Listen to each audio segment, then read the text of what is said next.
여전도의 헌신 예배로 나오신 여러분들과 항상 함께 하시길 주님의 이름으로 축원드립니다.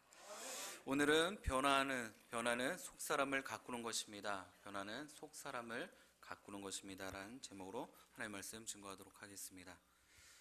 우리나라는 지금 그 성형 천국이라는, 성형 대국이라는 그런 불명예 아닌 불명예를 갖고 있습니다. 오죽하면 성형을 하기 위해서 해외에서 우리나라로 원정을 오는 그런 지경에까지 이르렀습니다. 외화벌이에는 참 좋은 모습일 수도 있겠다 싶은 생각이 들지만 만연되어져 있는 외모지상주의의 안타까운 현주소가 아닌가라는 생각이 들어집니다. 그러다 보니까 성형미인이란 말이 우리 귀에 계속해서 들려지고 있습니다. 성형미인이란 말 여러분들도 들어보셨으리라 생각을 합니다. 얼굴을 미인은 미인인데 자연 미인이 아니라 수술을 해서 얼굴을 좀 이렇게 수정을 해서 성형 수술을 해서 미인이 된 사람을 우리는 성형 미인이라 이야기를 합니다. 여러분들에게 묻습니다. 특별히 우리 여전도의 회원들에게 좀 묻도록 하겠습니다. 성형 미인이십니까? 아니면 자연 미인이십니까? 그냥 웃음으로 일관하시는 분들도 계시는데, 아니면 이도저도 미인이 아니십니까? 우리나라 지금 언제부턴가 계속해서 이런 외모지상주의에 대해서 젊은 청년들, 특히 우리 자매들이, 우리 딸들이 취업을 할 때도 많은 불이익을 당한다라는 이야기를 대중매체를 통하여 듣게 되었습니다. 얼마나 안타까운 모습이고 또 이야기인지 모릅니다. 그런데 그 모습을 보면 또 반면에는 그렇게 만들어진 것이 바로 또 기성세대의 책임이 아닐까라는 생각을 하게 되었습니다. 어느 케이블 방송을 보니까는요, 외모 때문에 그 부부의 관계가 또 사귀던 남자친구에게 버림을 받는다든지 폭행과 또 폭언을 듣는다 해서 그를 성형수술을 시켜주는 그러한 프로그램도 보았습니다. 맨 처음에 사랑을 했을 때는 대체 어떤 콩깍지가 씌었길래 살다 보니 그 콩깍지가 그 비늘이 다 벗겨지고 이제는 못생겼다라고 그렇게 야단을 하면서 같이 살지 못하겠다라고 이야기를 하는 그 모습에 안타까움마저 듭니다. 세상에 이처럼 온통 외모에 대한 관심이 지대적입니다. 지배적이죠.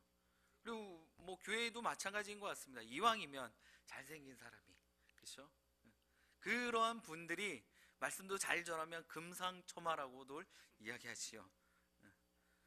다시 한번 말씀드리지만 물론 외모도 좋고 단정하고 잘나면 정말 얼마나 좋겠습니까? 정말 금상첨화겠지요. 그런데 그보다 더 중요하게 여기고 가꿔야 하는 것이 있다는 것을 우리는 알아야 합니다. 사랑하는 대한가족 여러분들은 여러분들의 삶의 가치를 어디에 두고 계십니까? 저는 예언의 은사는 없지만 제가 예언을 한번 해보도록 하겠습니다. 이 앞에 지금 강단에 화분이 놓여져 있는데요. 이 화분들은요, 얼마 가지 않아서 하여튼 기한이 차면 다 죽게 됩니다. 그렇죠? 좀 죄송스럽고 송구스러운 이야기지만 이 자리에 앉아 계신 분들 100년 뒤에는 이 자리에 계실 분들이 단 한 분도 안 계시다라는 것을 저는 확신합니다. 마치요? 확실하지 않습니까? 제 이 화분이 말라 죽을 거다라는 것과 여러분들이 100년 뒤에는 이 자리에 분명 안 계실 것이다 라는 그런 이야기들에는 이의를 제기하실 분들이 안 계실 것입니다. 제목에도 언급했듯이 변화는 마침이 아닙니다. 되어져가는 과정을 저는 변화라고 이야기를 합니다. 좀 더 쉽게 말씀을 드리면 우리가 하나님 앞에 완전할 수 없는 것처럼 성화의 과정을 밟고 지금 인생을 살아가고 있는 것처럼 이 변화도 마침이 없다라는 겁니다. 그저 내가 새롭게 거듭나기를, 그래서 한 단계 한 단계 올라가는 모습이 바로 변화의 모습인 것입니다. 그러니 우리는 하나님의 사람들로서 끊임없이 변화해야 하는데 가장 먼저는 속 사람을 가꾸는 것이다 라고 저는 생각을 합니다.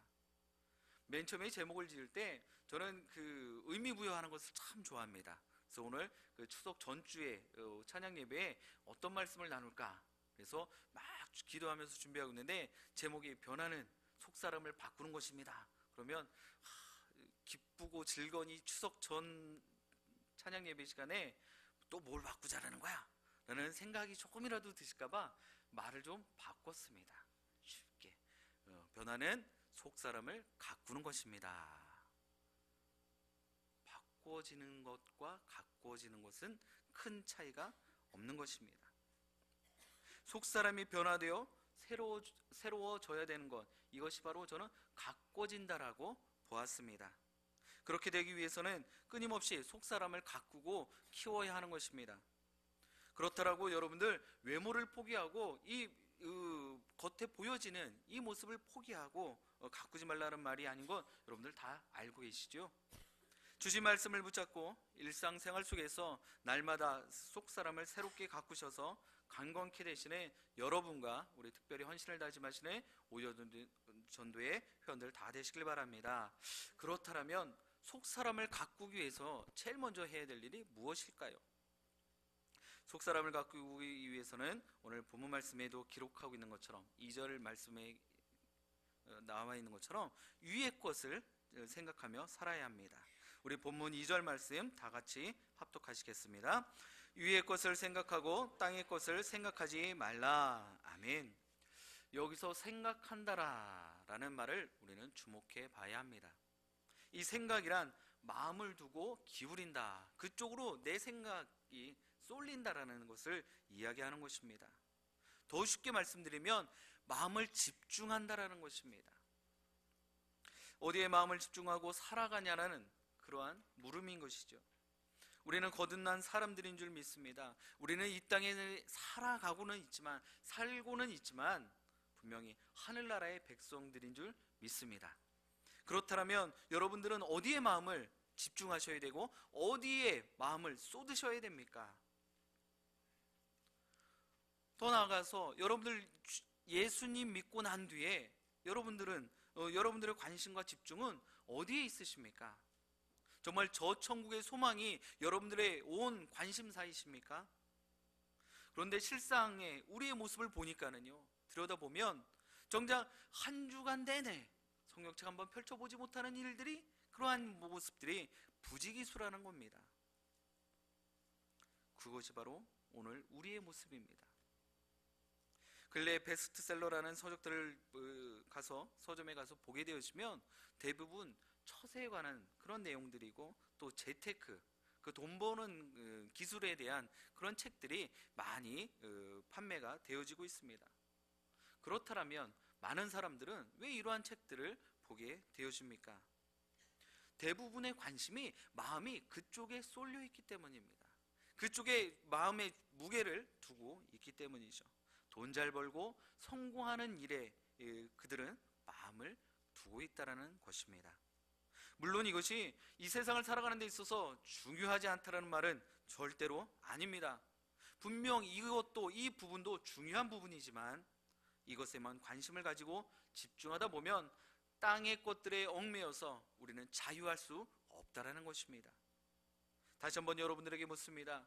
여러분들의 관심은 지금 어디에 맞춰져 계십니까? 아마 지금 이 시간 바로 당장에는 추석을 어떻게 보내야 되나 온통 이 관심이 좀 집중되어져 있지 않을까 생각을 합니다. 그런데 다른 세상에 믿지 않는 사람들의 모습들을 보면은요, 쓸데없는데 정말 아침 한개 같은 것에, 정말 유한한 일들에, 정말 눈에 보여지는 한낱 보여졌다가 사라질 것들에 온통 집중을 하고 또 온통 그의 인생을 내어놓는, 소비하는, 허비하는 모습들을 왕왕 봅니다. 바라기는 정말 영적인 일에 선한 관심을 기울이는 우리 여러분들과 제가 되길 주님의 이름으로 소원드립니다. 속사람을 가꾸기 위해선 분명 영적인 일에 우리는 관심을 가져야 됩니다. 여러분들 텔레비전 보시는 거 즐겨하시죠? 저도 할 수만 있는 대로 열심히 보려 합니다. 그래야지 세상을 알 수 있고 또 그들과 또 믿지 않는 분들과 그 이야기거리들을 만들어 갈 수 있다 생각을 합니다. 그래서 매주일 방영되는 개그 콘서트는 빼놓지 않고 보려고 합니다. 그런데 여러분들 그렇게 텔레비전 TV 시청 시간을 갖기는 하는데 그러한 일반 프로그램을 보는 시간보다 기독교 기독교 텔레비전 보는 시간을 더 즐거워하셔야 한다라는 것입니다. 더욱이 세상의 가요, 근심을 털어놓고 다 함께 차차차 이래서 정말 마음의 근심 털을 생각하지 마시고 내 영혼이 은총 입어 중환제진 벗고 보니 할렐루야 찬양하세, 이런 찬양을 더 즐겨 하셔야 한다라는 것입니다. 더 나아가서는 말씀을 주기적으로 정기적으로 주야로 묵상하실 수 있게 되길 주님의 이름으로 소원드립니다. 이런 영적인 몸부림이 있어야 되는 것입니다. 하나님 앞에서 하나님 제가 이러한 모습으로 그래도 최선을 다하려고 하나님 앞에 코람데오의 모습으로 하나님 앞에 서길 소원합니다 라는 모습이 있어야 될 줄 압니다. 사람은 마음이 가는 곳에 몸이 가게 되어져 있습니다. 또 생각을 쏟는 일을 우리는 분명 거두게 되어질 것입니다. 사랑하는 대한가족과 오여전도의 회원 여러분, 하나님의 온 관심이 어디에 있는지 여러분들 아십니까? 바로 여러분들에게, 아니 바로 여러분 한 분 한 분에게 온 관심과 정성이 집중되어져 있습니다. 그렇다면 여러분들도 여러분들의 관심과 여러분들이 쏟아야 될 그 모든 노력과 최선을 온통 하나님께만 쏟으실 수 있게 되길 바랍니다. 계속해서 속사람을 가꾸기 위해서는 우리가 버려야 할 것들이 있습니다. 8절과 9절 말씀 합독하시겠습니다. 이제는 너희가 이 모든 것을 벗어버리라. 곧 분함과 노염과 악의와 비방과 너희의 입에 부끄러운 말이라. 너희가 서로 거짓말을 하지 말라. 옛사람과 그 행위를 벗어버리고. 아멘. 8절과 9절의 말씀은 우리가 이 세상을 살아가면서 또 하나님의 백성들로 자녀들로서 살아가며 버려야 될 내용들을 기록하고 있습니다. 그런데 8절과 9절뿐만이 아니라 5절에도 우리가 버려야 될 것들을 기록하고 있습니다. 음란과 부정과 사욕과 악한 정욕, 탐심, 이러한 것들을 우리는 버려야 한다라고 합니다. 계속해서 8절에는 이렇게 기록을 하고 있지요. 분함과 노여움과 악의와 비방, 부끄러운 말, 거짓말, 옛사람과 그 행위를 우리는 버려야지만이 속사람이 새롭게 되어진다는 것입니다. 이런 악한 모습들이 바로 다 옛사람의 모습입니다. 그렇다면 아직도 내 속에 뿌리내려 깊숙이 자리 잡고 있는 옛사람의 모습들은 없으십니까? 정녕 날마다 나는 새롭게 살아가고 있다라고 여러분들 자신 있게 이야기하시고 고백하실 수 있으십니까? 이런 악한 옛 사람들의 모습들이 나도 모르는 새에 부지불식간에 불쑥불쑥 튀어나올 때마다 받은 은혜를, 내가 은혜를 가지고 있었던 그 모습들에서 안타깝게도 미끄러져 버리게 됩니다. 또 이러한 옛사람의 악한 모습들을 통하여서 내 영혼에 가시가 되어 우리는 찔림을 당하게 됩니다. 예수를 믿기는 믿어도 내 방식대로만 믿으려 한다라는 것입니다. 나의 삶을 돌이킬 생각은 하지 않고 오직 주님으로부터 주님께서는 복을 주시는 하나님이다라는 생각만 가지고 하나님께 복을 빌고만 있습니다. 사랑하는 대한가족 여러분, 그렇다고 여러분들 주님 믿고 또 신앙생활 하시는 것을 절대로 포기하지 않기를 바랍니다. 그런 모습이랄지라도 옛사람에 사로잡혀서 발목 잡혀서 넘어지고 실축하고 낭망한다 할지라도 그 자리에 그저 주저앉아 있는다 할지라도 우리의 연약함을 너무나 잘 알고 계시고 우리를 지금도 여전히 돕고 계시는 성령님이 여러분과 함께 하시는 줄 믿습니다. 그 성령님이 여러분들의 삶에 간섭하여 주시고 또 돕고 보호하여 주신다라면 분명 능히 감당하고도 부족함 없는 줄 믿으시길 바랍니다. 3절에 보면은요 이렇게 기록하고 있습니다. 너희가 죽었다, 너희가 죽었고 라고 말씀 기록하고 있습니다. 자꾸만 계속해서 나도 모르는 사이 옛 습성이, 옛 사람의 모습들이, 악한 모습들이 계속해서 튀어나올 때마다 우리는 선포해야 되는 말이 있습니다. 나는 죽었다, 나는 죽었노라 라고 고백해야 되는 것입니다. 우리가 잘 알고 있는 일제시대 김익두 목사님의 유명한 일화를 알고 계실 것입니다. 김익두 목사님 어떠한 분이셨습니까? 평양에 정말 내노라는 소문난 유명한 깡패셨죠. 그랬던 그가 어느 날 예수를 믿고 영접하고 또 그렇게 신앙인으로서 살기를 작정합니다. 그리고 나서 그 제일 먼저 한 일이 바로 부고장을 돌리는 일이었다라는 것이죠. 김익두는 죽었다. 그래서 동네마다 다니면서 김익두는 죽었다 이런 부고장을 보내게 되었습니다. 그런데 목사님이 되어주셔서 그 이동 이골 저골 다니시면서 말씀을 전하고 하나님의 복음을 전하시다가 어느 시골에서 전도를 또 열심히 하시다가 산 길에 앉아 쉬고 계시는데 술 취한 사람이 대뜸 올라오더니 그 술 취한 사람이 뭔 정신이 있겠습니까? 뭐 정신도 없는데 사람을 보니까 이제 시비를 거는 거죠. 그러면서 시비를 거는데 나보다 먼저 산 위에 올라와 있다라고 그러면서 시비를 걸며 싸움을 시작을 했습니다. 그 김익두 목사님의 말에 의하면 이사간지 굴뚝 허물듯 맞았다라고 합니다. 저는 이 내용이 어떤 건지는 잘 모르겠지만 하여튼 흠씬 두둥겨 맞았을 것 같습니다. 그러면서 실컷 다 두둥겨 맞고 나서 이 김익두 목사님이 그 술 취한 행인에게 물었죠. 다 때렸냐고. 그랬더니 왜? 한 대 더 맞으려고? 하면서 계속 시비를 걸다라는 것입니다. 그럴 때 이제 웬만치 다 이제 그 때릴 만도 기진도 세해졌으니까 이제 김익두 목사님이 그 술 취한 행인에게 이야기를 합니다. 내가 바로 김익두요. 그랬더니 그 술 취해서 시비를 걸고 주먹을 폭력을 휘둘렀던 그 사람이 무릎을 꿇고 벌벌벌 떨고 있더라는 겁니다. 그럴 때 김익두 목사님이 이렇게 이야기를 했죠. 예수는 내가 믿고 복은 자네가 받네. 옛날에 김익두 같았으면 당신은 죽었을 텐데. 사랑하는 대한가족 여러분, 우리의 옛 자아는 분명 죽었습니다. 여러분들 이 믿음의 고백과 신앙 고백이 있는 줄 믿습니다. 그렇다면 좋았든 나빴든 이전의 모습은 죽고 없는 것입니다. 이제 나는 그리스도와 함께 새롭게 살고 있음을 꼭 믿으시길 바랍니다. 옛것을 과감하게 버리셔야 됩니다. 버려야 할 것을 버리지 못하고 있으면 죽는다는 것을 꼭 기억하시길 바랍니다. 한번 생각해 보시기 바랍니다. 우리의 몸 가운데 배설이 안 된다. 들어가는 건 열심히 들어갔는데 뒤로 나오는 것이 없다. 소변 줄기가 막혔다. 대변이 안 나온다. 그러면 어떻게 됩니까? 죽는 겁니다. 사랑하는 대한가족 여러분, 버려야 될 것들은 빨리 버리시길 바랍니다. 버리시되 과감하게 버리시길 바랍니다. 여러분들 화장실 들어가셔서 그거를 아깝다고 그것을 띄엄띄엄 하시는 분들 계십니까? 아니죠. 시원하게 과감하게 버리실 수 있게 되길 바랍니다. 우리의 인생의 세상의 것들은요 다 배설물 같은 것들입니다. 아낌없이 과감하게 내버리실 수 있기를 바랍니다. 이 모습이 하늘의 지혜인 줄 믿습니다. 저를 따라 선포해 주시기 바랍니다. 버려야 좋은 것을 얻는다. 버려야 좋은 것을 얻는다. 아멘. 여러분들 마음 가운데 악한 추하고 더럽고 냄새나고 정말 버려야 될 것들을 과감하게 버리실 때 하나님께서 그 빈 마음 가운데 여러분들의 그 빈 모습 가운데 하나님의 은혜로 하나님의 영으로 가득가득 채워주시는 줄 믿습니다.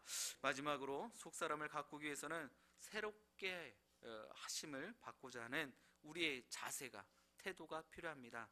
우리 10절 말씀 다 같이 합독하시겠습니다.